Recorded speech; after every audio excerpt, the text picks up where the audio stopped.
Assalamualaikum warahmatullahi wabarakatuh.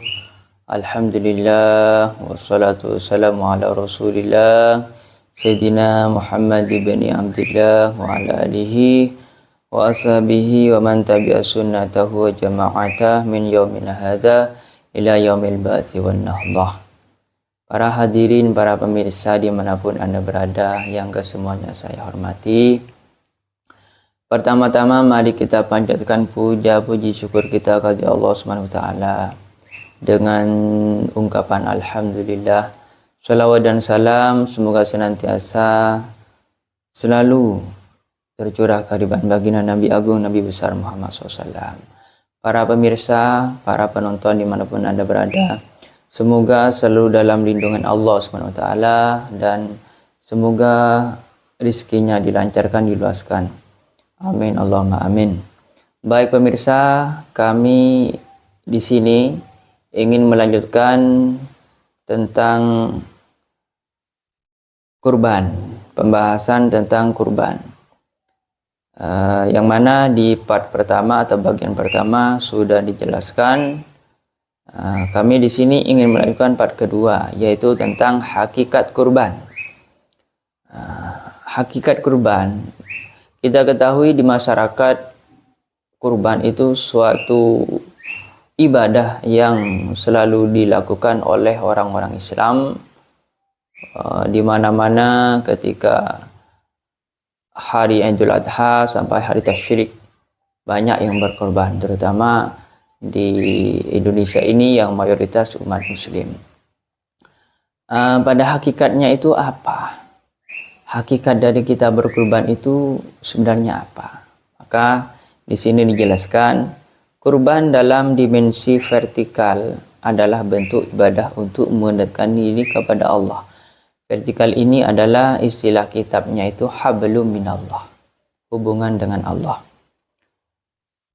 Maka di sini dijelaskan dimensi vertikal. Kurban dalam dimensi vertikal adalah bentuk ibadah untuk mendekatkan diri kepada Allah supaya mendapatkan keridhaannya. Sedangkan dalam dimensi sosial, kurban bertujuan untuk menggembirakan kaum fakir pada hari raya Idul Adha. Sebagaimana pada hari raya Idul Fitri, mereka digembirakan dengan zakat fitrah. Karena itu, daging kurban hakikatnya daging kurban hendaklah diberikan kepada mereka yang membutuhkan. Boleh menyisakan secukupnya untuk dikonsumsi keluarga yang berkorban. Sedangkan jadi boleh menyisakan secukupnya untuk dikonsumsi keluarga yang berkorban, dengan tetap mengutamakan kaum fakir dan miskin. Allah Subhanahu wa taala berfirman, A'udzubillahi minasyaitonirrajim. Bismillahirrahmanirrahim. Fakulu minha wa ta'imul ba'isal faqir. Maka makanlah sebagian daripadanya dan sebagian lagi diberikan untuk dimakan orang-orang yang sengsara lagi fakir. Dengan demikian, kurban merupakan salah satu ibadah yang dapat menjalin hubungan vertikal dan horizontal. Kriteria hewan kurban. Nah, ini kriteria ini seperti apa hewan kurban itu, sifat-sifatnya, kriterianya. Para ulama sepakat bahwa semua hewan ternak boleh dijadikan untuk kurban. Hanya saja pada perbedaan pendapat mengenai mana yang lebih utama dari jenis-jenis hewan tersebut. Imam Malik berpendapat bahwa yang paling utama adalah kambing atau domba, kemudian sapi, lalu unta. Sedangkan Imam Syafi'i berpendapat sebaliknya, yaitu yang paling utama adalah unta, disusul kemudian sapi, lalu kambing. Ini perbedaan antara para ulama mazhab. Agar ibadah kurbannya sah menurut syariat, seseorang yang hendak berkurban harus memperhatikan kriteria-kriteria dari hewan yang akan disembelihnya.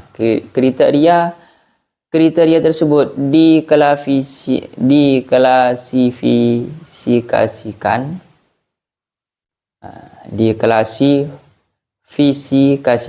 sesuai dengan usia dan jenis hewan kurban, yaitu A. Domba. harus mencapai minimal usia 1 tahun lebih atau sudah berganti giginya. Ini kalau domba ini. Rasulullah SAW bersabda, sembelilah domba yang jaza, karena itu diperbolehkan. Jadi kalau domba harus mencapai minimal usia 1 tahun lebih yang sudah berganti giginya. Kambing kacang harus mencapai usia minimal 2 tahun lebih. Sapi dan kerbau harus mencapai usia minimal 2 tahun lebih. Unta harus mencapai usia 5 tahun atau lebih. Selain kriteria di atas, hewan-hewan tersebut harus dalam kondisi sehat dan tidak cacat, sebagaimana sabda Rasulullah SAW. Arba'un la tajuzu fil adahiyah, faqala awra'u bayyinu awaruha, wal maridatu bayyinun maraduha, wal arja'u bayyinun dhal'uha, wal kasiru allati la tanqa. Ada 4 macam hewan yang tidak sah dijadikan hewan kurban. 1, yang matanya jelas-jelas buta, picak. 2, yang fisiknya jelas-jelas dalam keadaan sakit. Yang 3, yang kakinya jelas-jelas pincang. Dan 4, yang badannya kurus lagi tak berlemak. Hadis Hasan Sahih riwayat Tirmidzi dan Abu Daud. Akan tetapi ada beberapa catatan, ada beberapa cacat hewan yang tidak menghalangi sahnya ibadah kurban, yaitu hewan yang dikebiri dan hewan yang pecah tanduknya. Adapun cacat hewan yang putus telinga atau ekornya tetap tidak sah untuk dijadikan kurban. Hal ini dikarenakan cacat yang pertama tidak mengakibatkan dagingnya berkurang. Cacat batin maksudnya. Sedangkan cacat yang kedua mengakibatkan dagingnya berkurang. Cacat fisik. Seperti itu pemirsa penjelasan dari kami, semoga bermanfaat. Wa akhiran wal afwa minkum. Assalamualaikum warahmatullahi wabarakatuh.